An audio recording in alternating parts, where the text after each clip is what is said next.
Taip, mėlyjei. Pirmiausia, sveikiname su tais, kurie galbūt tik dabar prisijungė, o gal žiūrės šitą įrašą.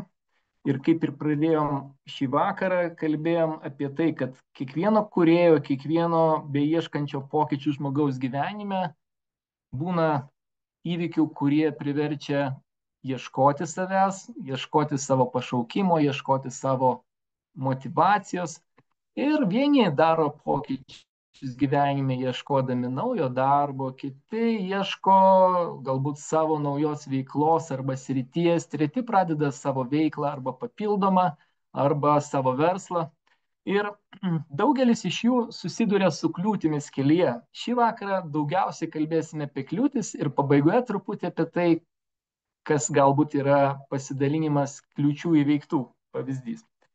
Tai čia ne mano tyrimas, tyrimą atliko labai atsakinga rimta organizacija Gallup, kuri įvardino, kad 40% žmonių nepradeda tų svarbiųjų pokyčių gyvenime, nes bijo nesėkmės. O kas, jeigu nepavyks? Nu tai jeigu nepavyks, tai gal ir nedarom nieko, ne? Pažįstamas toks balselis viduje.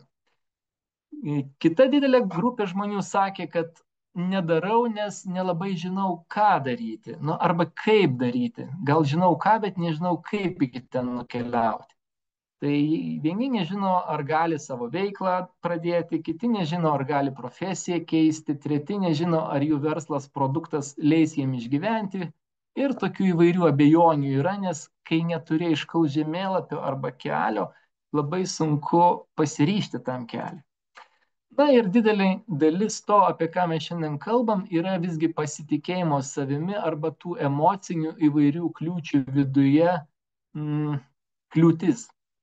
Vat. Tai šiandien truputėlį daugiau apie tai, ką mes paprastai šitoje kelionėje veikiame. Nes kaip minėjau, veiklas kuriantys žmonės tenka lydėti ne pirmi metai, veiklos būna pačios įvairiausios, bet kliūtis, patikėkite, kelyje dažnai būna labai panašios. Na, ką aš vadinu kliūtimis? Dažnai tai būna pažeista savivertė. Tenka sutikti daug žmonių, kurie netiki tuo, kad gali kažką daryti, nes jiems tėvai, antra pusė, viršininkai, kiti įtakingi žmonės ilgą laiką teigia, kad ne tau, negali, nevertas, nežinai, sėdėk vietoj ir panašiai. Labai daug yra būdų, kaip tą savivertę žmogaus pažeisti. Sakau sąmoningai, ne aukšta ar žema, o pažeista savivertė, nes giliu įsitikinimu mes visi galim ją atstatyti iki to balanso. Nebūtina turėti labai aukštą savivertę, nes jinai irgi yra neigiamas pavyzdys. Mes tada nepastebim pavojų arba galimybių, nes labai aukštai užreičiam nosį. Bet subalansuota būtent yra geriausia, ką mes galime siekti savo gyvenime. Dažnai nesuvokiam savo vidinių motyvų arba priežasčių, kodėl darom. Arba kitaip tariant, žmonės sako, norėčiau, bet kažkas laiko. Vadinasi, neradom dar tikrojo motyvo, kodėl verta tą papildomą žingsnį žengti. Kodėl verta skirti papildomą valandą ar dieną, ar pasikalbėti su žmonėmis, ar patyrinėti rinką, ar išmokti naują įgūdį. Neradom vidinio motyvo, kodėl širdis to trokšta. Taip pat gali būti nepasitikėjimas savo jėgomis, na, tai panašu į savivertę, bet dažnai tai būna įvykiai, arba situacijos gyvenime, kada mes kažką darome. Bet pabandėm, bet 1-2 kartus, nu, neišėjo. Nežinau, video įrašyti, nepavyko susikalbėti, susidėrėti su kažkuo, nepavyko būti suprastam ar išsiderėti geresnį atlyginimą. Nu, nepavyko, nu, ne man, nepasitikiu savo jėgomis arba viešai kalbėjimą. Deja, geresnio būdo kaip praktika ir kartojimas nėra. Nes jeigu paklausčiau, ar įsivaizduojat vaiką, kuris pradeda stotis ant kojyčių, nukrenta 1 kartą, nukrenta 2 kartus ir sako, mama, aš nusprendžiau nevaikščioti. Tikriausiai tokio atveju neįsivaizduojama, ne? Bet mes suaugę dažnai taip pabandom 1, 2, 3 kartą, sakom, ne, čia ne man. Tai irgi yra viena iš tų kliūčių, kodėl mes arba nepradedam, arba nekeičiam gyvenimo krypties. Gali būti neproduktyvūs įsitikinimai apie savo matymas neobjektyvus. Tokiu atveju reikalinga išorinė pagalba, kad žmonės grįžtamą į ryšį suteiktų objektyvų. Na ir aišku, darbas su savo įsitikinimais irgi, ką mes paprastai darom tokiu atveju. Neproduktyvūs įpročiai gali būti laiko leidimo įpročiai, gali būti mitybos, gali būti elgsenos, gali būti priklausomybė įvairios formos. Mes juos vardinam tiesiog neproduktyviais įpročiais. Jie jums nepadeda gyventi, stabdo ir atitolina nuo svajonių. Ir tą galima pakeisti, naudojant metodikas. Lyginimasis su kitais autoritetais, su žmonėm, kurių mes linkę tikėti ir klausyti. Vėlgi, kokį žmogų pasirinkti. Ar bendražygį, kuris mato tavo stiprybės ir nori tau padėti, ar tą, kuris žemina, menkina ir juokiasi iš tavo svajonių. Tai mūsų gilių įsitikinimų bendruomenė palaikanti yra labai svarbu, nesvarbu, ką jūs besieksite. Nes vienas laukia, sako, ne karys. Netikėjimas savo verte, savo įmonė arba produktų, kurį jūs kūrėte arba parduodate. Vėlgi, jeigu matote, kad tas produktas nėra toks vertingas, susidursite su problema pasakyti kainą, pasakyti tuo, ko užsiimate, pristatyti, bijodami, kad kas nors neįvertins. Tai vėlgi darbas su vertės suvokimu. Vienpusis sėkmės arba nesėkmės matymas dar kartais vadinamas fantazija. Apie tai turbūt daugiau kalbės mano kolegė Reda šį vakarą, bet jeigu tik labai trumpai, dažnai žmonės įsivaizduoja, kad verslas yra tik tai lengvas kelias ir pasivaikščiojimas. Pinigai krenta, tu tik džiaugiesi. Ir mes matome spalvotus gražius paveiksliukus Instagrame. Tiesa dėja truputį kitokia, kad kiekvienas eina va tokiu keliuku, banguojant ir aukštyn žemyn, niekada netiesioginė trajektorija. Tai tos fantazijos turėjimas, jis irgi kenkia kelioniai, nes jeigu jūs manot, kad bus tik tai lengva, sutikot pirmą kliūtį, labanaktis.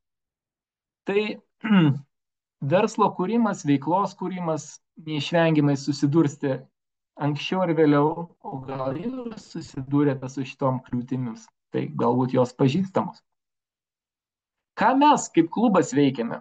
Mūsų pagrindinis tikslas, kaip ir truputį kalbėjom praeitą kartą, paskatinti žmonės, ieškančių žmonės pokyčių veikloje, darbe, savo produkto kūrime.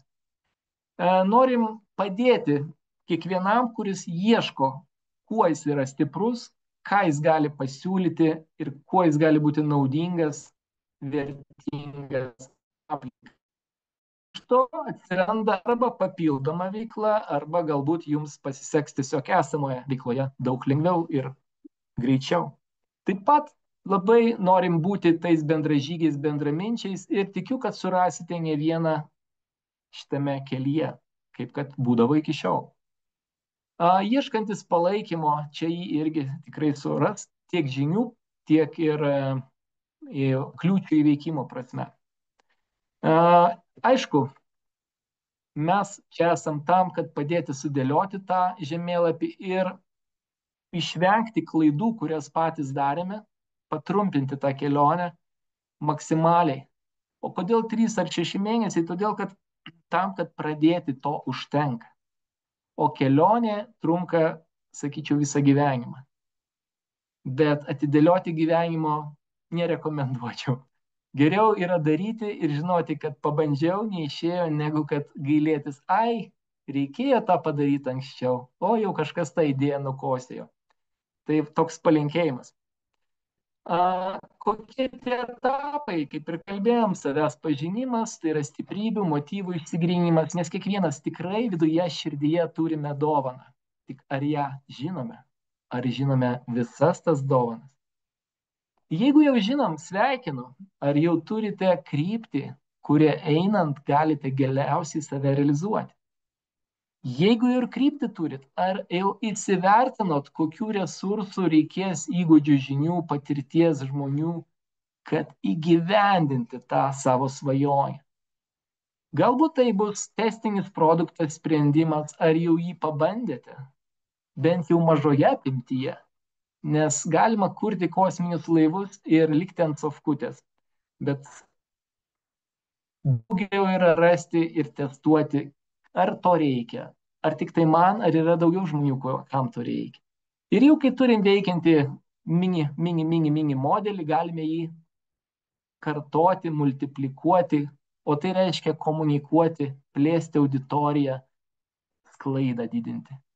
Na ir galiausiai paskutinis taškas, aišku, jau kai yra veikla įsisukusi, pasiekusi keletą tūkstančių, o gal ir keliasdešimt tūkstančių, kalba eina apie automatizaciją, savęs išlaisvinimą, nes visko vienas tikrai nepadarysite ar viena. Tai trumpa programa sudėliota čia, galbūt etapiškumas svarbu, kad pirmiausia, susirinkti savo stiprybės dovanas ir išsiaiškinti kryptį. Antras aspektas, su kokiu klausimu, produktu, kompanija noriu dirbti ir kaip tas darbas galėtų atrodyti, kaip aš tą rinką galiu pamatuoti, pabandyti, ištestuoti ir, aišku, po to plėsti. Aišku, kad kiekviename iš tų žingsnių mes sutinkame kliūtis, todėl apie tai daugiau papasakos Reda po mano pristatymo. Na ir aišku, paskutinis, ne paskutinis, o galbūt jau kai turiu idėją, kryptį, testą, galiu jį komunikuoti viešosiuose platformose, žinutėse, socialiniuose tinkluose, reklama, organinė, mokama, modeliai, sistemos, nes to irgi reikia. Jeigu ieškai tokio žemėlapio, jeigu ieškai žmonių, kurie galėtų atsakyti tuos klausimus, padėti ir mes vienas kitą galėtume šiek tiek kilstelt kartu, tai čia yra ta vieta ir mes labai kviesime keliauti kartu. Tai turbūt tiek, Reda, aš mielai perdodu vairą ir lasdelę tau pasidalinti apie tai, kas yra emociniai blokai arba tie dalykai, kurie trukdo pilnaverčiam gyvenimui ir prasmei. Ačiū, Dariau. Tai iš tikrųjų, kodėl mes apie juos kalbam, tiek Darius, tiek aš ir Milda šitame kurse? Todėl, kad verslo abėcėlę, kaip kurti veiklą, nuo ko pradėti, nebejoju, kad interneto platybės jūs galite labai daug rasti. Bet retai kur jums dės akcentą, kad žiūrėk, jei nori tikrai sėkmingai startuoti su savo mylima veikla, pirmiausia, ją norint, aišku, dar atrasti, tikrai turėtum susipažinti su savo vertybėm, tikrai žinoti savo viziją ir žinoti, kas tavo yra, kos tos kliūtis yra, kurios trukdo tau tą prasmingą veiklą pradėti vykdyti arba netgi jei ne apie veiklą, tai kas trukdo tau gyventi pilnavertį gyvenimą. Tai neatsitiktinai mūsų šitam kursė yra šita tema paliesta ir mes tikrai skirsim tam pakankamai nemažą dėmesį. Ir tai šiek tiek apie pačią emociją, kaip tie emociniai blokai susidaro. Tai emocija turi ir neigiamą, ir teigiamą įkrovą. Jeigu pažiūrėtumėm kitą skaidrą, ten labai aiškiai Dariau galėtum perinkti. Tiesiog specialiai įdėjau dvi labai ryškias emocijas. Tai yra teigiama ir neigiama patirta emocija. Ir kas kartą, kai mes patiriam teigiamą emociją, jį įsirašo į mūsų ir sąmonę, ir pasąmonę. Ir atitinkamai neigiamą emociją. Ir čia tokios, tikrai, ta pora niekada nepamirš savo šitos gražios sutuoktuvių akimirkos. Jie tikrai įsirašys į jų sąmonę ir pasąmonę kaip nuostabus teigiamas įvykis jų gyvenime. Kaip tuo tarpu lygiai taip pat, kaip tų dviejų žmonių gyvenime galbūt vadovai nėra labai jau čia faina moralą skaityti, o to labiau pavaldiniui klausyti. Tai aš net nebejoju, kad šitie du žmonės patiria neigiamą įkrovą ir jis rašo į jų vidų, tiek į pasąmonę, tiek į sąmonę. Ir jeigu dar pažiūrėti plačiau, kasgi visgi tas emocinis blokas, kaip jis susiformuoja, jisai susiformuoja nuo mūsų ankstyvos vaikystės. Tai yra mūsų visi kertiniai suvokimai, mūsų visos emocinės, psichologinės ir fizinės traumos. Nuo tada iki dabar sėkmingai įsirašo į mūsų pasąmonę su teigiama arba neigiama įkrova. Ir lyg tai būtų kaip ir nieko, tegul ir įsirašo, ar ne? Viskas tvarkoja, tegul kaupiasi. Bet kas gaunasi, kai mes kaupiam visą tą bagažą, tiek teigiamą, tiek neigiamą, nematydami tiek teigiamos pusės, neigiamos kitos pusės, teigiamos įkrovos emocijos kitos pusės, kaip neigiamo įvykio, iškia teigiamo dalykų, jie ką mums daro? Jie trukdo mums priimti sprendimus. Jie sukelia mums vidinius konfliktus, kartais net ligas sukelia fizinės, jie blokuoja energiją ir mums net nesusimastant, jie tampa mūsų elgesio formavimo pagrindu. Pagal tai, ką mes praeitie sukaupėme arba vis dar kaupiame, pagal tai mes dabar formuojam savo sprendimus, savo aplinką, mes draugavom su tam tikrais žmonėmis, o su kitais ne. Taip projektuojame savo gyvenimą į priekį ir atitinkamai projektuojame savo galbūt požiūrį į tam tikras veiklas, į tam tikrus santykius ir tokiu būdu mes prasilenkiam su tos pilnaverčio gyvenimo suvokimu pagal savo vertybės ir prasmingos veiklos atradimu arba įprasminimu save, kad ir samdomam darbe. Tai iš tikrųjų neatsitiktinai dedam didelį akcentą į čia ir Darius minėjo apie tas kliūtis ir dėl to aš pasisakau specialiai norėdama akcentuoti tam tikrus labai stiprius dalykus, kurie tampa jau nebe šiaip tik tai bagažu, kuris kaupėsi kažkur mūsų sąmonės lygmenį ar pasąmonės, bet tampa mūsų stabdžiais tiek gyvenime, tiek kuriant ar veiklą, ar dirbant kažkokiuose mūsų darbuose. Tai jeigu einant toliau, tai iš tikrųjų man labai patinka šis piešinys, kuris tarsi atspindi mane pačią. Tai iš tikrųjų tas yra toks, atrodo, toks sklandus kelias ir ant jo aš stoviu ant tokios platformos, kuri atrodo tik tai truputį stumtelk ir galėsiu pajudėti. Bet iš tikrųjų ten užklinėje stabdžiai. Ten tiesiog jie surūdyja užklinė, ten taip jie tvirtai laiko, kad man trukdo judėti tuo gyvenimo, tuo savo įsivaizduojamo gyvenimo keliu, kad ir kas tame slypi. Tarsi grandinė mano net kūną, galvoju, galiu nulipti nuo tos platformos ir eiti, bet dėja neišeina, nes dar grandinė laiko mano visą kūną. O kodėl? O todėl, kad viduje pas mane slypi visko begalės daug. Ir pyktis kažkam ir baimės, kurių prikaupiau per visą eilę gyvenimo. Ir nepasitikėjimas. Ar jeigu atkreipė dėmesį, kad kai kai jums trūksta pasitikėjimo savim, atrodo tarsi net sunku atsikelti nuo kėdės ar sofos ir net eiti pirmą žingsnį žengti kažkur. Tai aš tikrai su tuo susidūriau, kad net atsikelt sunku. Aš tiek nepasitikiu, tiek kažko bijau daryti, kad net sunku judėti fiziškai. O dar visokiausios traumos, emocinės ir fizinės išgyvenimai ir jie blokuoja. Viena iš jų, tokia vaikystė pradinėse klasėse mane sukritikavo ant scenos dainuojančią. Aš nuo to laiko nedainuoju. Man tikrai iš tą baimę aš išsisprendžiau visai sėkmingai, labai fainai. Ir aš tikrai pradėjau iš naujo pamilt savo balsą. Aš pasirodo ir klausą turiu, aš ritmą jaučiu, aš šoku, bet šokti aš galiu, bet dainuoti niekaip. Įsivaizduokit, ką reiškia ta emocinė baimė dainuoti, kažkada tau suformuota, pasišaipyta iš tavęs ir viskas. Tai įsivaizduokit, čia toks, sakau, tai čia yra mano pačios atspindys, bet aš nebejoju, kad jūs galite atpažinti ir save šitam piešiniai ir atpažinti tuos dalykus, kurie jums irgi trukdo kažkaip išjudėti iš esamos situacijos. Tai žengiam toliau ir pakalbėkime apie konkrečius jau tuos emocinius blokus. Enterį. Įdomiai dingo kažkaip. Sorry. Enterį. Vieną kartą, antrą, trečią, ketvirtą.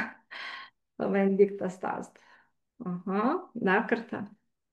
Mhm, ir dar. Na, va, pradėkime nuo pirmo emocinio bloko. Fantazijos. Aš jau praeitą kartą minėjau, kad fantazijos tai yra iš tikrųjų, kai mūsų dirba galva kūrybinė linkme, bet viskas labai faina, viskas tvarkoj, ji mums labai reikalinga ta fantazija. Kūrybiškumą skatina. Tačiau, kai mes per ilgai užsibūname ir kai mes nematome, kad ta fantazija mūsų neveda į veiksmą, e, mes tampam net fiziškai neaktyvūs. Mes galime pradėti jausti nuovargį. Pernelyg didelis įsivėlimas į fantaziją iš tikrųjų mus atriboja nuo realybės suvokimo. Ir tada mums iš tikrųjų labai sunku gyventi, mes net puolam į depresiją, kai nuolat fantazuodami ir įsivaizduodami, kaip bus rytoj faino, o tas neįvyksta, mes iš tikrųjų pradedame e, jau sirgti. Ir tas atitrūkimas nuo realaus pasaulio mus tolina nuo tam tikrų veiksmų net atlikimo. Ir iš tikrųjų šitoje vietoje labai noriu pabrėžti labai didelį dalyką - skirtumą tarp vizijos ir fantazijos. Fantazija tai yra tas skirtumas, kad mes matom tik tai teigiamus dalykus, tame grožyje, kurį susikūrėme. Vizija, kuri paremta ir mūsų vertybėmis, ir prie jos pridėtas tikslas yra tai, kai mes matome jos ir teigiamus dalykus, ir neigiamus dalykus. Mes žinome, kad mes turėsime tą įsivaizduojamą gėrį, grožį, jeigu padarysime tą, nuveiksime tą, investuosime tiek, įsigysime tą, kažką išmoksime ir taip toliau. Mes matome, kiek mums reikės dar daug nuveikti, kad padaryti tą mūsų laukiamą viziją. Fantazija, bet čia ir yra tas iš dalies geras dalykas, kad skatina kūrybiškumą, bet blogai, kai užsibūname joje ir atitolstam nuo realybės. Kitas emocinis blokas, kuris yra mums irgi trikdis, tai yra kaltės jausmas. Tai aš tikrai papasakosiu labai trumpai savo istoriją, kai išgyvenau aš skyrybas ir tuo metu kaip tik ir tą savo veiklą turėjau, jūs neįsivaizduojate, aš jaučiu begalinį jausmą, kaltės jausmą vaikam, kad tiesiog ta, nu, iširo ta šeima, ar ne, mano įsivaizdavimai turėjo būti, nu, šeima, tėtis ir vaikai, ar ne, ir tai turėjo būti labai gražu, bet taip neįvyko. Tai kiek aš daug sugaiždavau laiko, kiek daug atlikdavau veiksmų, tarsi norėdama išpirkti tą kaltę, ir mano fokusas iš tikrųjų buvo kitur. Tai yra į tos kalties išpirkimą, į tos kalties neutralizavimą, o visiškai nueitas fokusas nuo kitų irgi man gyvenime svarbu ir tiem patiem vaikams svarbių dalykų. Tai tikrai reikėjo laiko, kad tą kaltę pradirbti, kad ją neutralizuoti ir suvokti, kad ji turi ir teigiamą, tas įvykis, dėl kurio aš save kaltinau, kad jis turi ir begalės teigiamų dalykų. Tai čia irgi mano galvoje susikurtas tas kalties jausmas, tas pojūtis iš tam tikrų praeityje gyvenimo modelių man perteiktų, bet turėjau tą situaciją, kai tą kalties jausmą jaučiau ir dėl to tikrai strigo daugelis kitų mano priimamų sprendimų, nes fokusas buvo į veiksmų atlikimą, tai kalčiai išpirkti. Trečias labai svarbus dalykas, ir net nebejoju, kad jūs kiekvienas išgyvenot vienaip ar kitaip, ar vis dar jaučiate, tai yra vyriausios baimės. Baimės, jeigu padiskutuoti šiek tiek plačiau, aš neįsiplėsiu, bet baimės yra gerai, nes jos padeda mums save apsaugoti, išvengti pavojų, ir tai buvo mūsų protėvių civilizacija, evoliucija.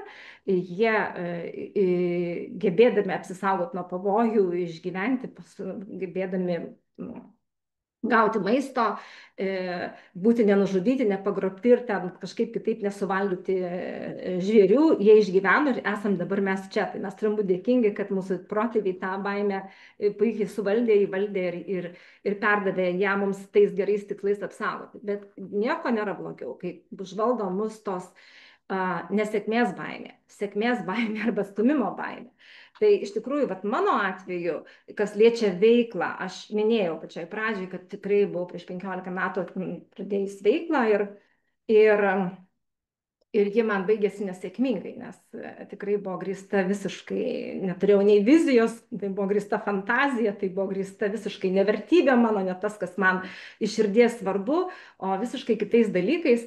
Tai jinai tikrai, nu, bankrotas, tiesiog turėjau uždaryti ją ir aš po to viskas, tai buvo baimė vėl pradėti. Baimė, nes aš nesėkmės baimė, aš žinau, kad aš, nu, tiek savo įsirašiau, kad aš negaliu, aš nemoku, aš nesugebu ir aš tikrai niekada to nedarysiu, aš nesu tvirta veiklai kurti. Tai patikėkit manim. Tai šitoje vietoje ačiū Dariui, jis tai buvo tas žmogus, kuris man padėjo susitvarkyti su šita baime, kad aš vėl galiu pradėti daryti veiklą, kuri grįsta būtent tais pamatiniais dalykais, kurie ne, ne tuo, ką aš labiausiai žinau, ne tą, ką studijavau, o tais dalykais, kas eina iš širdies, ką aš noriu daryti. Tai čia ta nesėkmės baimė, bet dar yra žmonių, kurie sėkmės baimę patiria, tai yra, kurie bijo, kad jie gali būti tos sėkmės neverti, arba bijo, kai ta sėkmė ateis, tai kaip bus atsakomybė, ar aš su jie susitvarkysiu.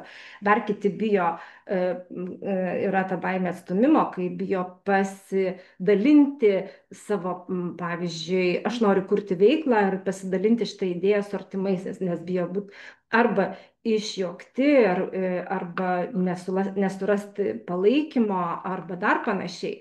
Tai iš tikrųjų, jeigu atpažįstat save, tai žinokit, kad jūs esat ten, kur reikia būti, mes tikrai padėsim su šitom baimėm jums susitvarkyti, vien tam, kad jos netrukdytų jūsų veiklai. Sekantis emocinis blokas, apie kurį noriu pakalbėti, bet labai trumpai, tai yra sielvartas kažko netekus arba praradus. Tai gali būti žmogus, tai artimas, tai gali būti gyvūnas, arba šiuo atveju aš du momentus iš savo gyvenimo pasakysiu, tai yra mano du netekimai, tai buvo skyrybos, aš vardinu kaip netekimas šeimos, kuri man buvo kaip mano manimu tokia svarbi vertybė. Ir antras dalykas savo tos įmonės praradimas ir didelės pinigų sumos praradimas. Tai iš tikrųjų šitos netektys, šiuo atveju mano arba kitų žmonių, kurie praranda artimus žmonės, jie iš tikrųjų labai stipriai mus paveikia ir tikrai gali užblokuoti mus sprendimams priimti tiek veikloje, netgi santykių kūrime. Ir mano atveju tai buvo ir santykiai sugriuvę, ir aš naujus santykius pradėjau kurti tik tai praėjus maždaug 10-11 metų. Aš tiesiog turėjau baimę ir kad vėl bus tas pats ir kad aš nesugebėsiu, kad dar įvairiausi dalykai, kad aš neverta ir taip toliau. Tai iš tikrųjų tos netektys, jos labai didelius irgi uždeda mumise emocinius tokius blokus ir mums trukdo išjudėti iš esamos situacijos, priimti teisingus sprendimus vien tam, kad galėtumėm gyventi ir pilnavertį gyvenimą ir užsimti mūsų džiuginančią prasmingą veiklą. Sekantis emocinis blokas, kurį norėčiau paminėti, bet aš jo neturėjau, tai žalingi įpročiai. Tai čia yra žalingi įpročiai, kai žmogus linksta į ar alkoholis, ar narkotiką, ar dar visokie kitokie dalykai. Tai yra, kai iš žmogo atsiranda vienintelis tikslas gyvenime, kaip patenkinti tą poreikį tam dalykui, kurio jisai siekia. Tai ar jam alkoholio reikia, ar jam kažkokių psichotropinių medžiagų nuolat trūksta. Tai kai tikslas yra pas jį vienas ir tada nebelieka pas jį visiškai aplinkos, tada griūva šeimos, griūva darbai, veiklos ir taip toliau. Tai čia man sunku daugiau plėstis ir kalbėti, aš tiesiog teoriškai galiu pateikti, kad tai iš tikrųjų užvaldo žmogų vienintelis tikslas, kaip gauti to psichotropo, to ar ten azartinių lošimų, kaip man juos nueiti ir daugiau visas gyvenimas, viskas išnyksta. Tai, čia jau manau, kad pakankamai aišku, kaip žmonės save žaloja šituo atveju ir nejuda į priekį. Dar vienas dalykas - neapykanta. Neapykanta tai yra tikrai irgi labai toks neigiamas, giliai neigiamas dalykas, kuris irgi užvaldo mus. Ir mes visą savo energiją, laiką, arba bent jau didžiąją dalį jo fokusuojam į to momento, to žmogaus ar kažkokio kito objekto nekentimą. Ir mes darom viską, kad tą realizuotumėm tą savo neigiamas emocijas, neigiamas energijas to objekto atžvilgiu. Tai vėlgi, tai žalinga mums dėl to, kad mes tiesiog gadinam savo gyvenimą ir neskiriam laiko energijos tiems dalykams, kurie yra mums teikiantys prasme, o mes visą save atiduodam į ten. Ir galiausiai netgi atsiranda pas mus net ir lygos, gali išsivystyti dėl to begaliniai neigiamam dalykui į vieną dalyką susifokusavus. Tai daug nenorėčiau labai kalbėti apie tai, nes visi, manau, suprantat tą žalą ir vėlgi tai galiu tik pakartoti. Jeigu tikrai tas kamuoja jūs ir jūs to turite, šitame kurse mes padėsim jums šitų dalykų atsikratyti. Dar vienas dalykas susižavėjimas, tai kad iš tikrųjų gal Dariau, tu galėtum pasidalinti, kaip susižavėjimas tau trukdė tavo tiek pilnaverčiam gyvenimui, tiek prasmingos veiklos ar atradimui ar vystymui. Mano galbūt pavyzdys yra toks labai paprastas, o gal jums ir pažįstamas. Būna gyvenime akimirkų, kai tu susižavi arba metodika, arba mentorium, arba mokymais, arba kažkokia viena idėja, kuri atrodo pati teisingiausia pasaulyje. Ir kas tada atsitinka? Man tai buvo noras visiems padėti ir išspręsti jų sveikatingumo klausimus. Nes man sveikatingumas arba gyvenimo energija yra vertybė ir aš save pagaudau, kaip kiekvieną kartą vis bandau ką nors pagydyti arba pasiūlyti be prašymo, be noro tų žmonių, tiesiog savanaudiškai. Vat. Ir kažkada aš pradirbęs tą vienpusišką matymą vertybės šitos, priejau prie to, kad visgi to neverta daryti. Ir galbūt kai kuriem iš jūsų rezonuoja tas aspektas, o gal ir buvote tokioje situacijoje, kai jūs atrodo turite ir žinių, ir noro, ir patirties, ir norit būtinai paimti žmogų už ausų ištraukti. Pažįstamas jausmas. Vat, tai nėra gerai. Gerai yra ištiesti ranką tiem, kurie ieško pagalbos ir nesižavėti vienpusiškai, nes tuo pačiu metu kažką padėdami mes ir atimam iš žmogaus. Bet sako, duok išmaldos. Taip, tu duodi išmaldą žmogui, bet iš jo atimi tokį pasididžiavimą savo jėgomis, apvagi jį. Padėdamas žmogui išsprendi jo problemą, bet neišmokai spręsti problemos. Tai vėlgi apvagi žmogų. Šiuo atveju mūsų tikslas, arba jeigu taip plačiau pažiūrėjus, yra išmokyti kiekvieną iš jūsų su sąlyga, kad jums bus rezonuos tai, apie ką mes kalbam. Tų pačių metodų, tų pačių technikų, tų pačių įgūdžių, kad jūs savarankiškai galėtumėt ir savo, ir jeigu reiks kažkam kitam tą išsispręsti. Nebūtumėt priklausomi. Tai va, čia mano trumpas atradimas savo pačiam, bet tikiu kažkam irgi rezonuoja. Ačiū dar. Einam toliau. Turim dar vieną labai svarbų emocinį bloką, tai yra ta kliūtį, kuri tiesiog atrodo laikos. Tai yra nepasitikėjimas savimi arba žema savivertė.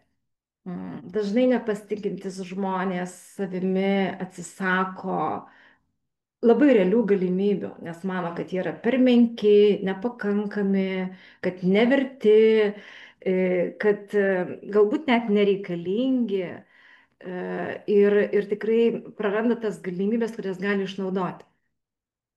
Tai dažnai tas nepasitikėjimas savimi ir nuolatinio nerimo šaltinis ir liūdėsio, tokie žmonės ir daugiau liūdi negu džiaugiasi.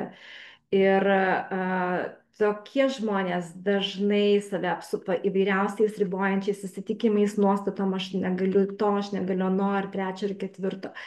Tai iš tikrųjų, tai vėlgi, vat, kaip ir Darius minėjo, ir aš anksčiau minėjau, tikrai mes būsim tie, kurie padėsim jums tą savivertę pakelti, tą pasitikėjimą savimi atstatyti, jeigu jisai buvo nužemintas arba tiesiog jį pažadinti jumise. Tai einam toliau, einam prie dar vieno labai svarbaus emocinio bloko, kuris tikrai kaip kartais kaip grandinė mus prirakinęs yra ir neleidžia mums išjudėti ar net pasisakyti, nuveikti, priimti sprendimą, tai yra gėdos jausmas, kurį mes jaučiam. Milda, gal tu galėtum pasidalinti savo gėdos jausmą, kokį tu turėjai ir kaip jį įveikiai? Taip, tai iš tikrųjų veiklos kūrimo pradžioje, kaip ir minėjai, prie baimių, tai man buvo tokia baimė išeiti į viešumą, kalbėti apie save, rodyti save, nes buvo gėdos jausmas. Kaip aš atrodysiu, ką apie mane pagalvos, ką aš čia kalbėsiu, kad mane pasmerks. Man buvo gėda išeiti į viešumą ir, nu, žinoma, tai labai trukdė man statyti savo veiklą. Aš tiesiog turėjau profilį kitą, ne tą pagrindinį, sukūriau kitą ir netgi, nes, nu, buvo ten ne mano vardas, o visai kitaip parašyta ir aš tiesiog bijojau, kad prisijungs draugai, kad prisijungs mano giminės, ką pagalvos apie mane, ką aš čia, kuo aš čia dalinuosi ir aš nebuvau savimi, aš tiesiog bijojau dalintis tam tikrus dalykus iš savo gyvenimo, man buvo gėda galbūt atsiverti, būti atvirai. Taip, tai vat, galima įsivaizduoti, kaip galima kurti savo veiklą, pasakoti apie save, apie produktus, lyg nebūnant savimi. Tai labai stabdė mane. Ir atsimenu, buvau užblokavus netgi savo tėvelį, kad jis nepamatytų. Mano tėvelis labai aktyvus socialiniuose tinkluose ir aš tiesiog ir bijojau, ir man buvo gėda, kad jis pamatys. Ir galiu tik tai tiek pasakyti, kad visa ta gėda buvo absoliučiai nepagrįsta. Vieną kartą atsitiko toks dalykas, kad mano vienas straipsnis išėjo viral, apie jį papasakosiu kitoje daly, bet nuo to karto iš tikrųjų labai daug žmonių, kurie nežinojo apie mano tą profilį, pradėjo mane sekti ir aš pamačiau savo ir klasiokų, ir giminių, ir draugų, ir kažkaip jie atėjo mano profilį, pradėjo sekti. Ir kas nutiko? Tie patys draugai, kur aš galvojau, kad jie mane pasmerks, jie pradėjo ateiti pas mane į konsultaciją. Mano tėvelis, sužinojęs apie tai, aš teko jį atblokuoti, jis šiandien didžiausias mano sekėjas ir fanas ir viską laikina ir seka. Tai, va, tai iš tikrųjų tie va, dinozaurai galvoja, kol neprasisprendė tos gėdos jausmas, vat kas atsitiks blogiausia, jeigu mane pasmerks ar ne. Um, Kai išsisprendi, atsiranda tiek daug laisvės ir tu pamatai, kad tai buvo kažkokie košmarai susikurti, visiškai tikrovės netitinkantis dalykai. Ir nuo to momento pas mane atsivėrė labai daug laisvės ir aš galėjau būti tiesiog autentiška aš, dalintis tuo, ko noriu, nebebijojau, kad mane pasmerks, man nebebuvo gėda būti savimi. Tai man tai atrišo labai daug kelių komunikacijai su kitais. Facebook'e ir realiai tai tikrai didelį augimą davė. Ačiū už nuoširdų pasidalinimą. Aš tikrai irgi turėjau begalės gėdos jausmų, bet nesiplėskim, jie panašus ir gėda ir kalbėti, ir dainuoti, bet tas pats. Ir dar kažką daryti. Einam prie sekančio emocinio bloko. Tai yra fizinės traumos. Fizinės traumos, jeigu jos tikrai yra ypatingos, su ypatingom aplinkybėm, jos tikrai yra lydinčios ir fizinio skausmo. Gali būti, ne visada, bet gali būti, kad irgi įsirašo į mūsų sąmonę ar pasąmonę ir tada mes save identifikuojam, kaip aš turiu silpną kūną, kaip aš negalėsiu, aš nebūsiu saugus ar saugi, aš dėl savo šitos kažkokios traumos ne viską galiu. Arba galiu vėl paslysti, vėl galiu kažko neišlaikyti, vėl galiu susižeisti, aš nebeturiu kontrolės. Tai iš tikrųjų tos fizinės traumos suformuoja mumise irgi begalės ribojančių įsitikinimų, tam tikrų nuostatų, dėl ko mums sunku vėl kažką pradėti iš naujo, vėl kažką daryti, vėl gyventi pilnavertį gyvenimą arba tiesiog pradėti gyventi pilnavertį gyvenimą ir užsiimti norimą veiklą. Dar vienas emocinis blokas tai yra sekantis. autoritetų įtaką. Na, čia yra irgi daug žavinčio, kabutėse, kaip aš sakau, turintis emocinis blokas, tai tikrai Dariau, gal tu galėtum pasidalinti, žinau, kad turi, kuo pasidalinti ties šitą vietą. Na, ko. Vėlgi, vėlgi mano atvejis buvo susijęs su autoritetu, su žmogum, galbūt galiu sakyti netgi mentorium, į kurį visą laiką iš pradžių žiūrėjau kaip į aukštą žmogų, kuris labai daug žino, turi daug patirties, labai greitai ir aiškiai kalba, milžiniškos iškalbos. Ir aš vis pagalvodavau, ne, tai tikrai ne, tikrai aš to negaliu. Bet nepatikėsit gal, bet yra pratimai, kurių metu mes surandame žavinčius dalykus kitame žmoguje ir skiria truputį laiko, atrandame tuos pačius elementus savo gyvenime. Ir kas atsitinka? Atsitinka magija ir tie dalykai, kuriuos matydavai kitame žmoguje, jie kažkaip natūraliai atsiranda ir tavyje. Ir ką aš pastebėjau, pirmiausia, kad kitoje aplinkoje, kalbant su žmogumi, irgi labai įtakingu žmogumi, aš tiesiog visiškai atsipalaidavau ir, nežinau, ėjo sklandžiai viskas. Po to pagalvojau, kasgi čia nutiko kitaip. Tiesiog bendraujant su žmogumi, padirbėjus su autoritetais, jie prisilygina prie tavęs. Ir kas atsitinka? Atsitinka, kad jį priėmė kaip lygų žmogų, kuris irgi valgo, irgi miega, irgi turi savo išbandymų, savo sunkumų gyvenime, galbūt sunkių dienų, ir jis toks pat žemietis kaip ir tu. Va, tai man buvo didelis pokytis ir aš išdrįsau vesti mokymus, aš išdrįsau vesti sesijas, aš išdrįsau komunikuoti taip, kaip man patinka ir nustojau save galbūt vertinti ar kažkaip tais kritikuoti.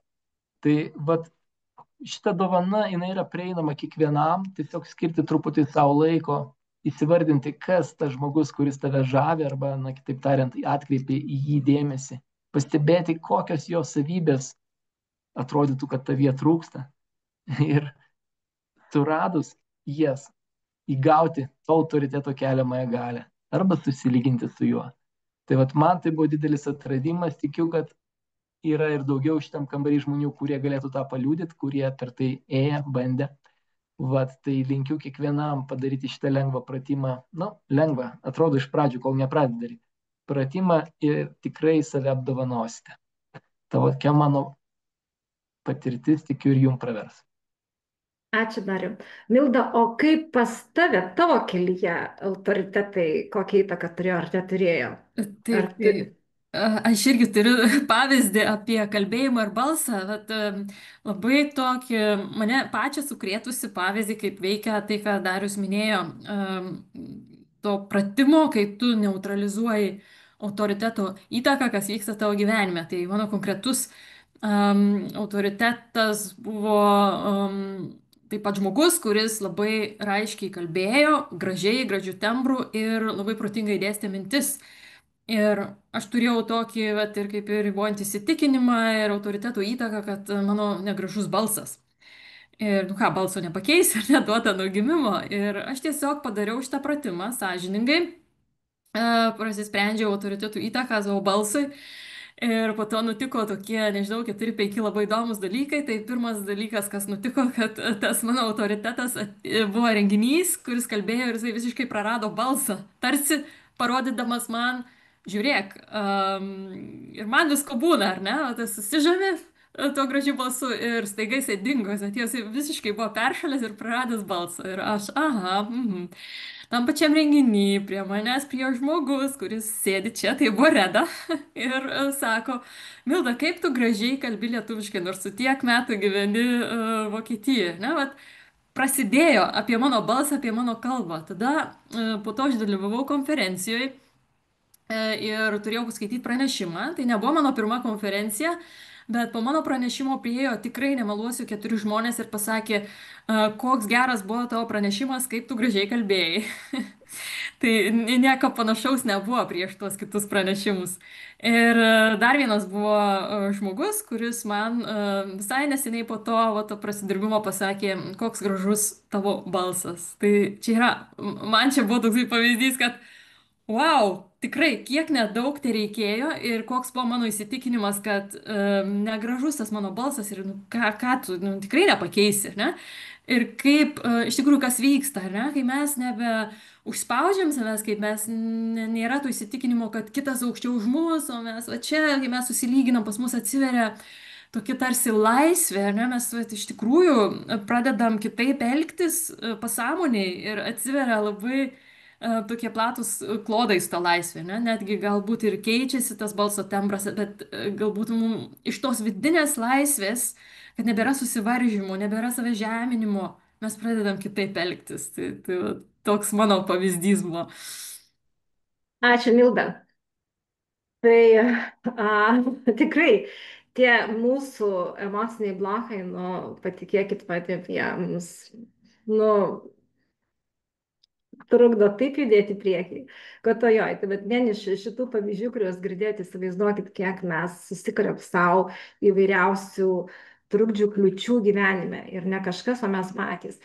Dar vienas svarbus emocinis blokas, kuris dažnai pasitaiko, norėčiau jį paminėti, tai bus paskutinis šiandien, tai mūsų ribojantis įsitikinimai. Tai iš tikrųjų tai yra giliai mūsų pasąmonėje įsišaknijusios mintys ar nuostatos apie save arba kažkieno įskiepyti mums tie įsitikinimai, kad pavyzdžiui, jeigu tėvai vaikystėje kažkada sakė, kad pinigai yra blogis, tai tikrai nebejotinai gali vaikui suformuoti įsitikinimą, kad būti turtingu yra blogai.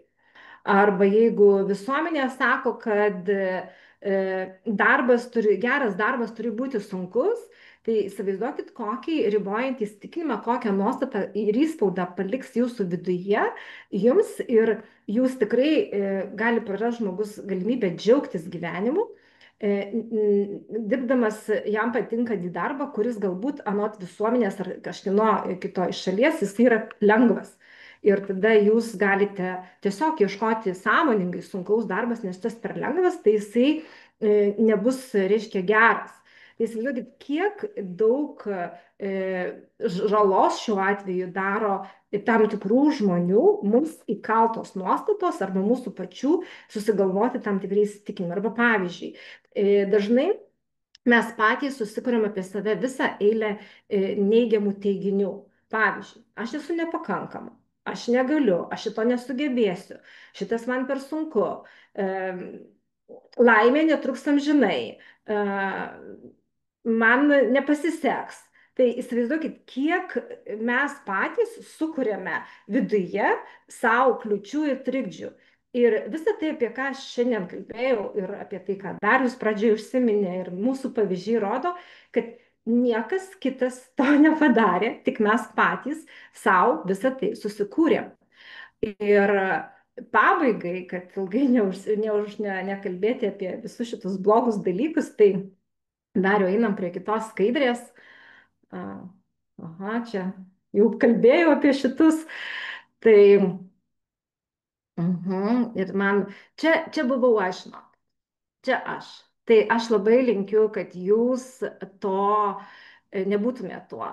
Ir aš labai gerai pamenu, kai buvo mano skyrybos, kai aš perėjau iš samdomo darbo į savo veiklą, kuri man nepavyko, tai įsivaizduokit, šeimos netekimas, verslo praradimas, nuoskauda vyrui, priekaištai tėvam, nes manęs jie nepalaikė, kaip man atrodė, kad turėtų palaikyti ten, kur aš norėjau, begalinė kaltė vaikams, aš vardinti ir vardinti galiu. Sakykit, aš turėjau begalės galimybę, aš kai dabar atsuku tą laikrodį, aš turėjau begalės galimybę, bet mano akis nieko nematė. Buvo begaliniai sunki, užsikrauta savo ta našta emocinė ir matymas tik tai kažkokio tai vieno kelio, kuris man atrodė tuo metu teisingas. Tai aš tikrai jums linkiu atsikratyti to sunkaus nešulio, bet to, ką aš vardijau, apie ką mes kalbėjom, kuo mes dalinomės. Ir kaip Darius minėjo, kad šitame kurse bus nemažai dėmesio skirta ir šitų emocinių blokų atsikratymui, tai ne tik mes juos padėsime jums juos ir išspręsti, kad jums palengvėtų jūsų gyvenimas ir atsivertų didesnės galimybės, pamatymas horizonto, ne to vieno kelio, kurį aš čia pasirinkau ir einu, atrodo tiesus, tai bus geriausias. O gal reikėjo sukti į kairę tuo metu, kas čia žino. Tai esmė tame, kad tikrai ne tik padėti atsikratyti, bet ir išmokti tų įrankių patiems, kad galėtumėt patys valdyti savo kasdienybę ir išvengti ir nebekrauti ant savęs tos naštos, kuri tikrai čia parodyta. Tai aš žinokit dabar jaučiuosi labai lengva, aš iš tikrųjų net atrodo man ir svoris fizinis lyg tai krenta pagal drabužius, bet pasisveriu likti tas pats. Bet iš tikrųjų ant drabužio aš jaučiu, kad jis mažesnis ir tai jau yra. Ir tikrai, nežinau, ar netkreipė dėmesio, bet bent aš atsimenu, kai pas mane būdavo be galo didelės stresinės situacijos, man tiesiog augdavo svoris. Jis ne taip drastiškai kaip kitiem, bet man tikrai +1, +2 kilogramai per metus vis būdavo prisideda. Tai aš tą labai pajaučiau su tuo, kai pradėjo man lengvėti mano emocinė būsena, mano kūnas pradėjo lengvėti. Ir aš tikrai labai gerai jaučiuosi ir dėkinga visiems sutiktiems mano kelyje žmonėms, kurie man padėjo šitos naštos atsikratyti. Tai čia yra tikrai ir mano kolegos, ir bendravom, ir tikrai dirbom ir su Rūta, buvo labai faina. Tai iš tikrųjų ačiū jums visiems ir aš noriu jums taip pat padėti ir esu čia tam, kad padėti jums gyventi pilnavertį gyvenimą ir kurti prasmingą veiklą. Tai ačiū labai, perdodu lazdelę dar ir Milda, dabar nebepamenu jau. Taip, tai lazdelė perdodama man. Ačiū labai, Reda, tikrai įkvepiančius pavyzdžius ir tikrai mes esam visi tą praėję, tą emocijų naštą ir tikrai žinom, kad nusikračius ribojančių įsitikinimų ir emocijų tikrai daug lengviau eiti. Tai koks antras žingsnis? Tai antras žingsnis išeiti į viešumą, kai jau išsisprendi tam tikrus dalykus, tai tikrai, kuriant veiklą, greičiausiai teks išeiti į viešumą, teks dirbti su auditorija, teks suprasti, kaip komunikuoti su savo klientu, kaip surinkti klientus, kaip parduoti savo produktą. Tai nedidelė ištrauka to, apie ką mes ir kalbėsim kurse, su kuo tikrai dirbsim, tai bus labai stipri tema, nes tai yra turbūt po emocinių blokų taip pat viena esminė tema, ta visa komunikacija ir viešumas apie tą produktą. Tai pirmiausia, kai aš pradėjau veiklą, aš komunikavau visur apie bet ką ir bet kaip. Ir iš tikrųjų apie nieką. Tai komunikacija su klientu, išėjimas į viešumą yra sistema. Tai turi savo sistemą. Tai pirmiausia, pirmas klausimas, kurį turėtumėm savo užduoti, kokiais kanalais mes eisim į viešumą, kaip komunikuosim. Tuomet antras klausimas yra, ką kalbėti, rašyti, rodyti. Tai kaip ir sakiau, aš bandžiau kalbėti apie viską ir apie nieką. Ir tai buvo nelabai tikslinga, tai papasakosiu truputį, kokia struktūra yra, kaip išsigryninti, apie ką kalbėti. Na ir trečias dalykas, kaip įveikti viešumo baimę. Na, tai tikrai su daug žmonių, su kuriais kalbėjau, yra didelis stabdis ta viešumo baimė, kuriant veiklą tenka ir filmuotis, tenka ir daryti live pokalbius, kaip ir mes dabar darom. Taip, tai aš atsimenu, kai buvo vieni metai, kai buvo tikslų sąraše padaryti 2 laivus ir kaip man tai atrodė baisu. Ir kai daug labai visokių dalykų įsisprendus šiandien, man tai visiškai natūralu kalbėti ir aš nebejaučiu tos baimės, bet iki to buvo kelias, ilgokas kelias. Tai dabar pakalbam apie kanalus, kokiais kanalais komunikuoti. Tai pagrindiniai tokie jums turbūt žinomi. Galbūt parašykit komentaruose, kas galbūt jau turit savo veiklą ar kažkokį puslapį, parašykit, ką naudojat, ar Instagramą, ar Facebooką, ar LinkedIn, ar TikTok, ar YouTube. Tai yra tokie galbūt pagrindiniai kanalai, Twitteris taip pat yra. Labai trumpai paminėsiu tokius savo įžvalgas, privalumus, trūkumus tų kanalų, kol jūs galbūt rašote, ką jūs naudojate. Tai Tai pagrindiniai turbūt ir yra Facebookas ir Instagramas. Mano tokia patirtis, kad daugiausia išeina sukomunikuoti, pritraukti žmonių, galbūt kalbėti apie savo produktus per Facebooką. Instagrame taip pat yra daug žmonių, galbūt ta amžiaus grupė yra truputį jaunesnė negu Facebook'e, daugiau jaunimas mėgsta. Yra truputį kitokie algoritmai. Man asmeniškai sunkesni algoritmai pasiekti auditoriją, auginti auditoriją negu Facebook'e. Ir tai klausimas taip pat, kokia tikslinė auditorija, ar daugiau orientuojamės į galbūt jaunimą, ar į vyresnio amžiaus žmonės, tai va, tai čia reikėtų apsvarstyti ir pagalvoti. Taip pat Instagrame yra labiau ribota funkcija rašyti ilgus tekstus. Tai kas mėgsta rašyti tekstus, tai Facebookas turbūt bus geresnė alternatyva, Instagramas daugiau komunikuoti per nuotraukas, per video. Taip. Ir Facebookas ir Instagramas turi algoritmus. Tai mes parašom postą ir mums atrodo, kad visi jį mato, tai nieko panašaus.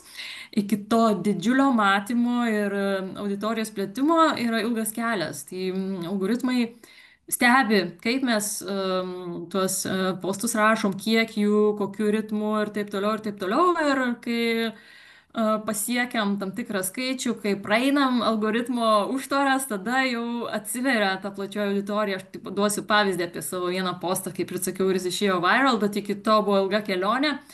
Ir nereiškia, kad tai visą laiką ir bus. Tai, va, tai Facebookas ir Instagram verčia mus visą laiką dirbti, postinti reguliariai, kokybiškus turinius, tos, kuriuos žmonės komentuoja, kur žmonėms patinka. Taip pat yra strategijos, kai išeina postas, kad kuo daugiau žmonių iš pradžių pakomentuoja, kuo daugiau pasidalina, tuo daugiau sklaidos.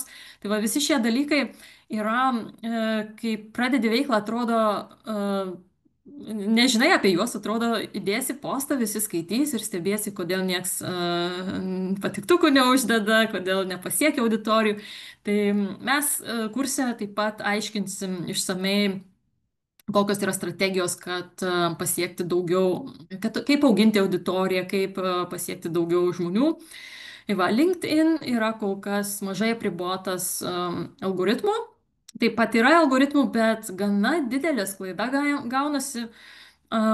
Įdėjus postus LinkedInas yra daugiau tokių galbūt profesinio networko, mažiau turinio, galbūt tokio, kaip čia pasakyti, na, galbūt kažkokių juokingų, ten story daugiau orientuota į rimtus profesinius postus. TikTok, aš asmeniškai nenaudoju Twitterio, TikTok, tai nelabai galiu ką pasakyti, pat galbūt daugiau TikTok naudojamas jaunimo, yra žmonių, kurie per tai taip pat parduoda. Apie Twitterį tikrai negaliu nieko pasakyti, nežinau netgi, ar Lietuvoje daug naudojama, tikriausiai ne. YouTube taip pat yra daug strategijų, kaip parduoti per YouTube kanalą, tačiau pradedantiesiems tikriausiai daugiausia šansų lengviausia išeiti per Facebooko kanalą. Ir galbūt taip pat labai vertėtų produktus taip pat per LinkedIną eiti galbūt į tą viešumą. Tačiau nors galbūt ir atrodo, kad kuo daugiau kanalų, tuo daugiau sklaidos, rekomenduotina pradžioje tikrai pasirinkti vieną arba du kanalus, taip, kad susikoncentruoti ir nesiblaškyti.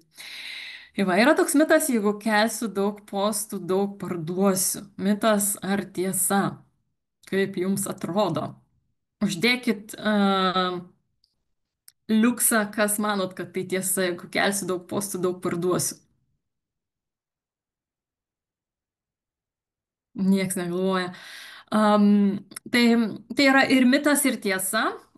Kaip ir sakiau, algoritmai reikalauja iš mūsų, kad mes keltumėm daug postų. Tačiau visų pirma, savęs reikėtų paklausti, koks yra tikslas. Tai yra 3 strategijos, kai mes keliam postą. Viena strategija yra dalinti žiniomis, tai mes tiesiog dalinamės apie tai, kuo mes gyvenam. Na, tai galbūt apie savo augintinį, kur mes keliaujam, ką mes veikiam, kaip mums fainai. Ir žmonės skaito, jiems patinka, viskas tvarkoja, tačiau toks postas neparduoda, nereklamuoja produkto. Tai irgi yra ok, jeigu tiesiog tikslas yra toks, ne? Dalinti žiniomis ir tiesiog tai yra smagu, ar ne? Toliau antras tikslas būtų auginti auditoriją. Tai dalinimasis žiniom, jeigu jos yra vertingos ir smagiais patyrimais, tai irgi augina auditoriją. Tačiau auginti tikslinę auditoriją jau yra strategija pasakoti apie tai, ką tu darai. Tai pradžioj aš dariau irgi tokią klaidą, kad pasakojau labai daug įvairių temų. Kelionės, man atrodė tiek daug, aš toks žmogus, kad labai man viskas įdomu, man smalsu ir aš noriu su visais dalintis. Ir mes tada, kai auginam auditoriją, mes susirenkam labai daug žmonių, jinai auga, tačiau ar tai yra mūsų tikslinis klientas? Tai, va, tai kaip ir sakiau, yra strategijos, kuriomis mes dalinsimės kurse, kaip auginti tikslinę auditoriją. Ir čia tas posakis, kad jeigu kelsiu daug postų, jeigu turėsiu didelę auditoriją, visiškai negalioja, nes didelė auditorija nereiškia tavo tikslinės auditorijos tavo kuriamam produktui. Tai produktas gali būti paslauga, ne, coachingas arba produktas, kurį pardavinėjam, ten vitaminai, papildai. Arba kitos paslaugos kaip interjeras, dar kažkas. Tai va, tai apie tai, kas yra mano produktas, apie tai daugiausia ir turėtų būti mano pasidalinimų. Taip, galima miksuoti, galima dėti, žinoma, ir postų iš kelionių, kad truputį pagyvinti, bet jeigu mes dalinsimės labai be struktūros viskuo ir niekuo, tai labai tikėtina, kad auditorija augs, tačiau savo produkto parduoti nelabai pavyks. Na, ir tada stebėsimės, kodėl nėra žmonių, kurie perka, kodėl, lyg atrodo, ir tokiom įdomiom žiniom dalinuosi, tačiau pirkimo nėra. Tai va, tai koks tikslas? Jeigu tikslas parduoti produktą, tai apie jį ir kalbėkim. Taip, apie tą savo produktą ir ne brukant kalbėti, o kuriant vertę. Tai va, visų pirma, produktas, kurį mes parduodam, mes turim juo tikėti. Taip? Tai jeigu mes netikėsim, bandysim parduoti žalę siurblį, kurio niekam nereikia, tai greičiausiai bus labai ir nesmagu, ir gėda, ir nemalonu komunikuoti socialiniuose tinkluose. Tačiau kai tiki produktu, kai tikrai žinai, kad tai sukuria žmonėm vertę, tada darosi daug lengviau. Tada tu tiesiog iš širdies pasakoji istorijas, tau labai lengvai sekasi ir postą parašyti, ir filmuoti, nes tai eina iš tavo širdies. Tai iš tikrųjų labai daug postų prasidėjo su ChatGPT, kur jau skaitai pirmą eilutę ir jau matai, kad tai yra kažkieno ne tavo, kad tai nėra autentiškumo, kad jau 50 postas šiandien, kur turi tokius pat emoji ir tokį pat stilių ir žmonių tai nekabina. Socialiniuose tinkluose yra tiek daug informacijos, tiek daug istorijų, kad dabar šiais laikais žmogų galima papirkti tik tai nuoširdumu. Tik tai, kai eina iš tavo širdies, iš širdies gelmių ir žmogus tai jaučia. Ir tie visažiniai postai sukurti ChatGPT, jie labai greitai identifikuojami, jie žmogaus nekabina, nes tai dar nėra ChatGPT ant tiek žmogiškas, nors einama tą linkme, tačiau bent jau aš visada jaučiu, kad tai yra ne to žmogaus autentiškumas. Tai mes kurse ir mokinsim būti ir bandysim atverti jūsų autentiškumą, kas yra jūsų produktas iš širdies. Ne? Tai dariau, tada einam prie kitos skaidrės. Tai norėjau papasakoti savo istoriją prie viso šito, ką aš kalbėjau, kai aš pradėjau dalintis bet kuo ir galvojau, kad kuo didesnė auditorija, kuo daugiau surinksiu laikų, tuo viskas geriau eisis, ateis klientai, parduosiu savo sesijas ir taip toliau. Tai vieną kartą visai netyčia aš parašiau postą ir jisai atėjo tikrai iš mano širdies gelmių. Jeigu kam įdomu pasiskaityti visą postą, galite rasti mano paskyroje. Ir antraštė, kaip matote, ar geras darbuotojas gali suklysti. Tai va, tai ar kabina antraštė visų pirma. Tai pat savo kurse mes kalbėsim apie tai, kaip parašyti postą, kuris pritraukia klientus, kuris parduoda produktą. Tai iš karto pasakysiu, šis postas nebuvo apie mano veiklą. Tai buvo, jeigu prisimenate tas 3 kategorijas, tikriausiai dalinti savo žiniomis, nors tuo metu aš dar tos struktūros kaip ir buvau nesusidėliojus. Tai va, jau yra žmonių, kurie skaitė šį postą. Ir kas atsitiko? Aš kai aš jį rašiau man ant tiek jisai ėjo iš kūno, tai buvo mano išjausta, išgyventa, aš jį brandinau ir nešiojausi šitą istoriją savo širdyje. Tai buvo apie mano vadovą, kuris man padarius baisę klaidą darbe, kuri, nežinau, kainavo kompanijai daug nervų ir pinigų ir man pačiai buvo labai nemaloni, ne? Ir kaip mano vadovas, užuot mane baręs, jisai man padėkojo, kaip aš tvarkiausi su tą problemą, ne? Mane pagyrė už tai. Ir aš nežinau, kaip tai viskas vyko, tačiau matyt tai užkabino galbūt tas nuoširdumas, galbūt ta istorija, galbūt tas vat, netikėtumas, kad nebūtinai už klaidą esi baramas ir kad tai yra taip nutinka retai ir žmonėms to taip trūksta. Staiga prasidėjo, labai greit po šito posto įkelimo prasidėjo dalinimasis ir labai labai daug komentarų. Ir čia suveikė turbūt algoritmai, kad būtent tom pirmom minutėm labai daug pasidalinimų, tada žmonės, kurie pasidalino, jų draugai pasidalino, jų draugai pasidalino ir tas postas šovė. Nu, tikrai aš surinkdavau iki 2000-3000 peržiūrų, ne, postuose. Ir kai aš peržengiau 7000, 10 000, man pasidarė baisu. Iš tikrųjų, aš pasižiūrėjau, nu, statistikas laik pasižiūriu, įdomu, kaip ten, nu, pavyzdžiui, kas rezonuoja žmonėm, kas ne. Ir ties 10 000 aš jau galvojau, kiek daug žmonių pamatė, kas čia darosi. Ir kitą dieną aš atsidariau, jau buvo 30 000 ir aš išsigandau, aš iš tikrųjų labai išsigandau ir bijojau, vat, kaip Reda sakė, yra sėkmės baimė, ne? Atrodo, kiti džiaugtųsi. Man pasidarė baisu. Pas mane pradėjo jungtis, kaip ir sakiau, giminės ir pažįstami ir klasiokai. Tikrai labai daug žmonių prisijungė to momentu. Kaip jūs matote, 1% yra sekėjų ir 99% ne sekėjų. Reiškia, šitas postas išėjo per visus algoritmus, išmušė visiškai naujus vandenis, naujas auditorijas. Tai va, tai kodėl jisai buvo sėkmingas, yra 3 dalykai. Jisai tikrai buvo parašytas iš širdies, galbūt ir antraštė gera, nežinau kaip jums atrodo, parašykit, ar kabina, ar ne. Ir matyt buvo aktuali tema, nes tikrai darbo santykiai yra tokia, na, tema, kur daugiausia turbūt daugam yra sunkus tie darbo santykiai. Tai va, bet kas yra esmė viso šito? Taip, labai fainai, aš labai džiaugiausi, paskui susitaikiau su tą sėkmę ir jau žiūrėjau, kaip buvo ten 100 000, wow, 200 000, o paskui jau kažkada jau nustojau skaičiuoti ir nu, toks skaičius gausi. Bet šitas postas man net nešė nei 1 cento ir nepardavė nei vienos sesijos.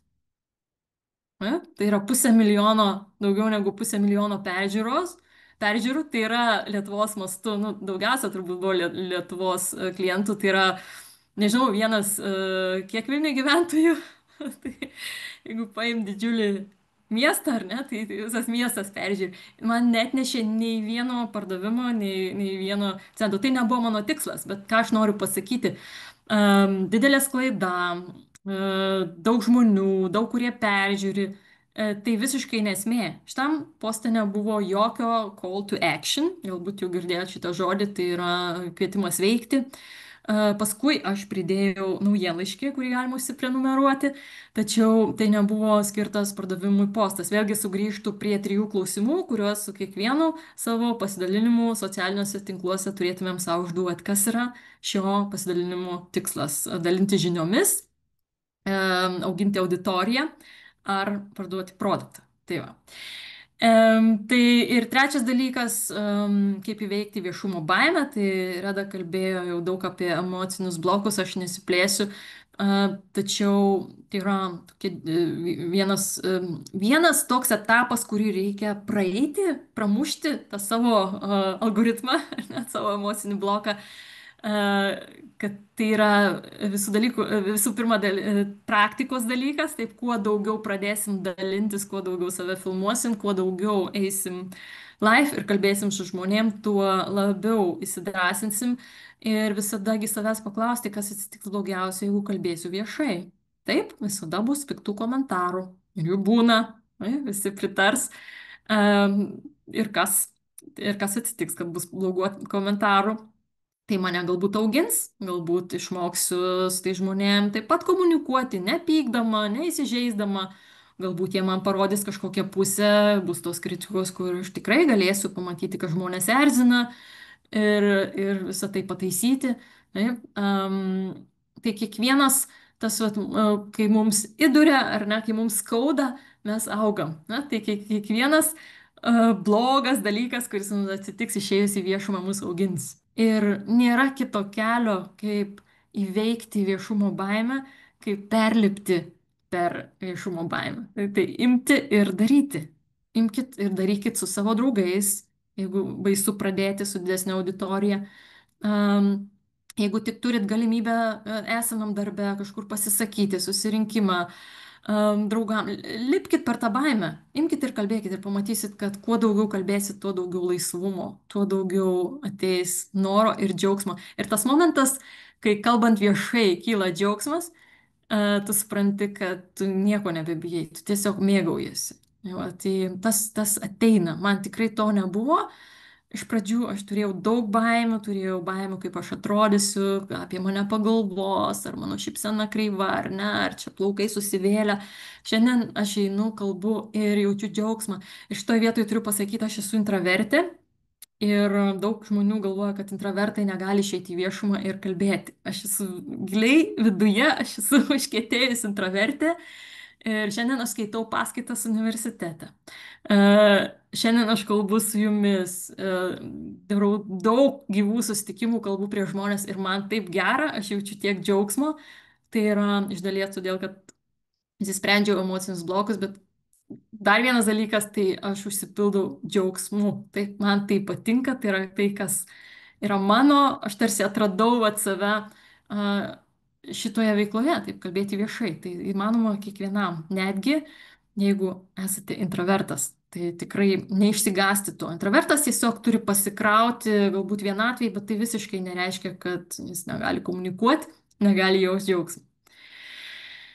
Tai va, tai tiek galbūt trumpai apie komunikaciją, kaip auginti auditoriją. Viskas yra strategijos, viskas yra struktūra. Tai pradedančiųjų klaidos yra, kad nėra struktūros ir bandom visais keliais, postinam belenką ir nežinom, kaip veikia algoritmai, nežinom, kas parduoda, kaip suformuluoti žinutę, visų pirma, kaip išsigryninti tą savo klientą, kaip suprasti jo skausmus, ne, tai yra ilga kelionė, per kurią mes kurse ir eisim. Tai prieš rašant, iš tikrųjų, vertėtų žinoti, kam tu rašai, su kuo tu komunikuoji, kas tavo klientas, kokie jo skausmai, ne, ir tada galima labai tikslingai sudėlioti visą turinį. Taigi parduoda ne kiekybė.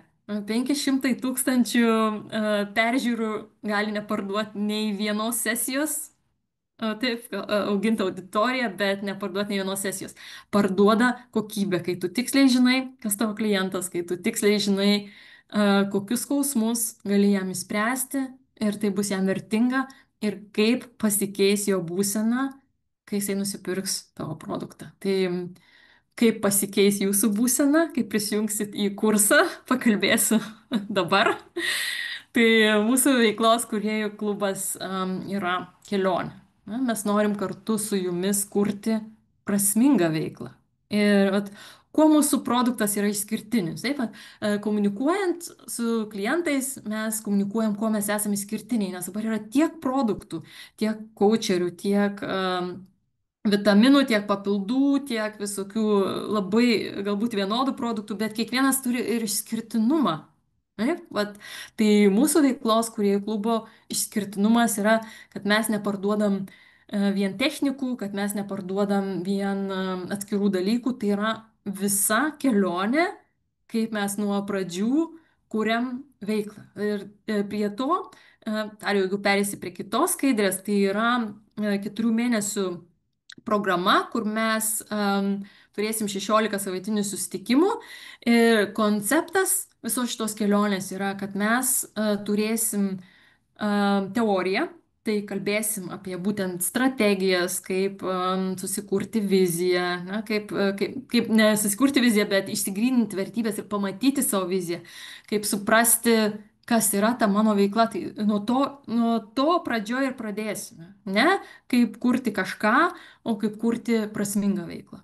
Tai, kas jums rezonuoja, tai, kas yra jūsų vertybės, tai, kas virpina jūsų širdį, nes kitaip jūs to jausmo neperteiksite savo klientams. Kaip Reda kalbėjo, kad pradėjo kurti kažką, kas nebuvo jos vertybės ir tai ilgalaikiu tai ir išsunks ir neturės to potencialo, neturės tos ugnelės. Tai, tai pirmame etape mes gryninsimės, kas yra tavo, kas yra prasminga tau. Ne? Antram etapė mes kalbėsim, kas yra tavo klientas, kas yra tavo tikslinis klientas to produkto, mes grinsimės tavo produktą. Koks yra tavo produkto išskirtinumas? Na, tai daug yra produktų, tačiau kiekvienas produktas turi kažką, per ką mes klientui komunikuojam, kodėl jis turi pirkti vat, tavo produktą. Ne? Tai trečia tema bus komunikacija, kai jau žinosim savo viziją, savo vertybės, savo klientą, savo produktą, kaip iškomunikuoti. Tai mažą dalį girdėjot šiandien. Tai buvo labai tokia santrauka, greita santrauka, mes eisim per tą išsameu ir jūs gausite žingsnius, kas svarbu, gausite struktūrą, gausite, žinoma, tai pagal tą struktūrą jūs kursite savo, tačiau kokie žingsniai, mes padėsim jums sudėlioti konkrečius žingsnius, planą, kaip visą tai veikia.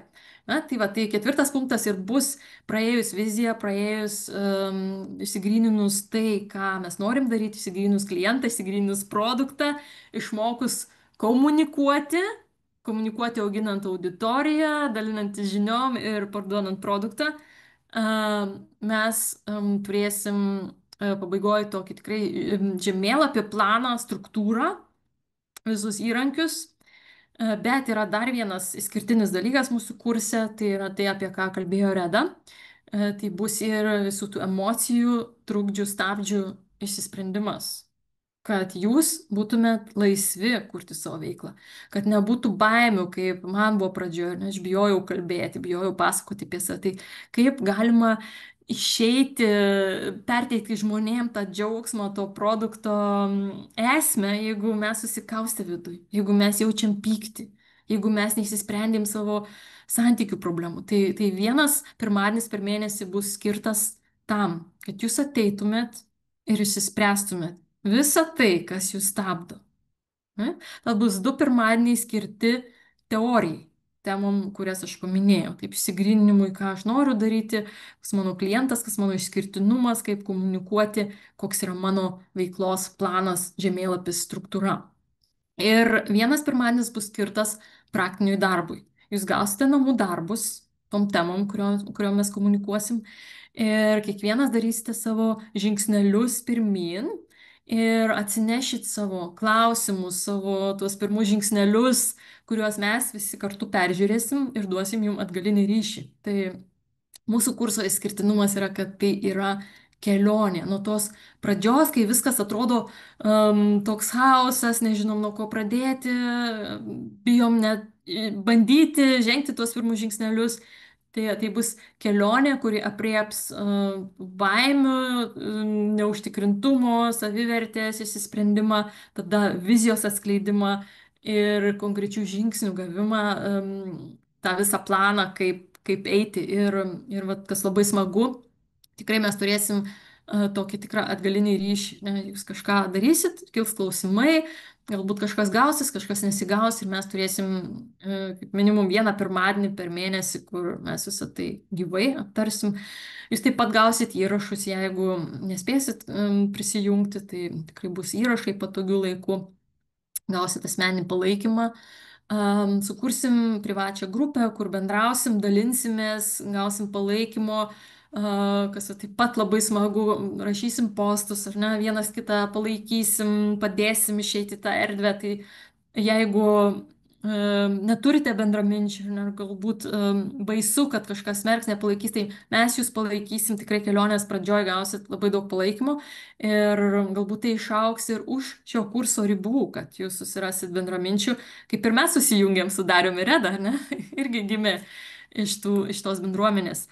Tai va. Ir mes kiekvienam prisijungusiam dovanosim pradžioj individualią strateginę sesiją veiklos planui sudaryti. Ir žinoma, jinai pradžioj bus dar tokia neišgryninta, nes mes dar nebūsim praėję ir vizijų, ir vertybių dalies, tačiau mes ją padarysim pradžioj ir tada pabaigoj. Mūsų dalis bus jau taip pat strategija ir žingsniai ir mes tada dar kartą peržiūrėsim, ką jūs susibrėžėt pradžioj. Ir ką jūs pasiekėt, kur galbūt dar vertėtų padirbėti, pasižiūrėti, kokių žingsnių dar reikėtų, kad jūs dar pastiprintumėt savo proveržį ir išėjimą į viešumą, gavimo pirmų klientų. Tai mūsų tikslas yra jūs lydėti per tą kelionę nuo aš nežinau nuo ko pradėti, aš bijau, man gėda išeiti į viešumą, iki tos fazės, kai jūs jau tiksliai žinote, turite planą ir gaunate pirmus klientus. Ir tos pirmos, kad kiekvienas patirtų iš jūsų, mūsų tikslas, noras, kad kiekvienas iš jūsų patirtų tą pirmąją sėkmę, kuri duos jums impulsą veikti, dar daugiau noro kurti savo veiklą ir tą pirmą džiaugsmą. Iš tikrųjų, kai gauni tą pirmą klientą, turbūt, nežinau, Dariau, Reda, kaip jums, man tai buvo tas pirmas klientas, jo turbūt niekada nepamirši. Tai yra džiaugsmas tavo toks pirmas kertinis, kertinė sėkmė, ar ne tos veiklos kūrime, kai tu gauni tą pirmą klientą. Tai va, tai kokia šios visos kelionės vertė, kaina? Tai yra 4 mėnesių programa, kaip ir minėjau, tai visos programos jungiantis į visus 4 mėnesius yra 295 eurai, arba jungiantis po mėnesį yra 97 eurai per mėnesį. Galima jungtis tik vieną mėnesį, tada gausit tą dalį, to mėnesio dalį, vieną temą. Galit prisijungti pirmą mėnesį ir jeigu dar nesate tikri, pažiūrėti, ar jums patinka, ar norit tęsti kelionę, tai bus tada 97 eurai per mėnesį. Ir gera žinia yra ta, kad prisijungus spalio mėnesį, tai dar liko kiek čia, 5 dienos, tai yra 249 eurai už visą kelionę, visus 4 mėnesius, arba 79 eurai už mėnesį. Tai ką, tai jeigu jums surezonavo, ką mes šiandien kalbėjom, jūs tikrai turėjot progų per šios 2 susitikimus, kas prisijungė vieną, pat galit gauti abiejų susitikimų įrašus, jeigu jums rezonuoja, jeigu matote vertę šiame kurse, tai tikrai kviečiame užsiregistruoti ir pradėti šią kelionę, nebetidėlioti savo svajonės. Parašykite vienam iš mūsų, čia matote kontaktus, Dariui, ar Redai, ar man. Parašykite Facebook'e ar per e-mailą, ar paskambinkit. Ir mes tikrai pakalbėsim, užregistruosim jūs ir kursas prasideda jau sekantį pirmadienį, tai bus lapkričio 3, taip? Taip, lapkričio 3 diena. Tai ką, tai tiek iš mano pusės. Dariau, Reda, ar norit dar kažką pridėti, ar kažką pamiršau paminėti? Vau, Milda, kiek energijos, kiek Tobula. entuzijazmo tavo balse. Gerai Tobulai. girdėti. Ačiū, ačiū. Tai gal dar yra Taip. klausimų iš dalyvių pusės? Mėlyje ir mielosios, ar turit kokių klausimų? Jau yra ir prisijungusių, tai tikrai užregistravusius prisijungusius, gaus visą informaciją.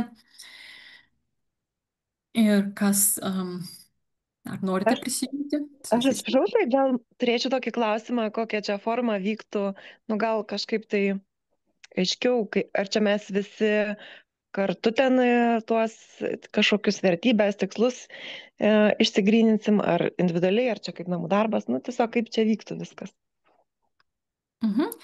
Tai turbūt bus, susitikimai vyks visi kartu, susijungsim per Zoomą, tai bus online susitikimai ir sesijos bus visiems kartu. Mes vieną mėnesio pirmadienį turėsim taip vadinamas karštas kėdes. Ne, Reda, tai gal nori papasakoti apie va tą dalį, kur bus individualios emocinių blokų sprendimo susitikimai. Tai tiesiog tuo metu, kai ta diena bus skirta minėtų emocinių blokų arba tų, kur nepaminėjom, bet žmogus atranda savyje stabdžius, tai tą dieną ir spręsime. Kiekvienas žmogus, kuris nori, išreiškia norą, ką ir imam ir sprendžiam. Mhm. Tai karštas Ir kėdės mes. Mhm. taip, tai tos karštos vadinamos kėdės, tai tikrai gal nespirgins užpakalio tam žmogui jokiais būdais, bet tiesiog padėsim išspręsti.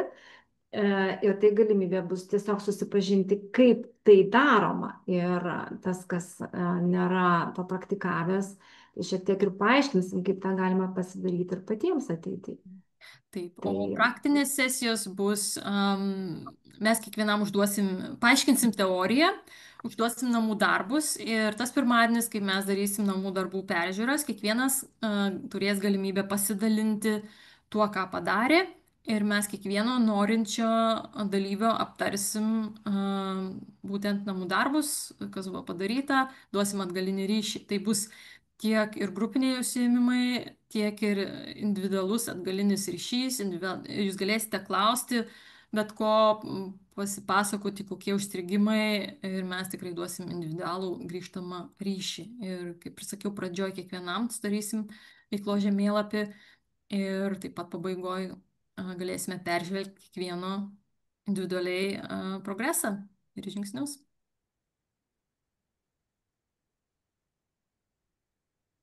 Ar dar yra Gal klausimų? dar klausimų kyla?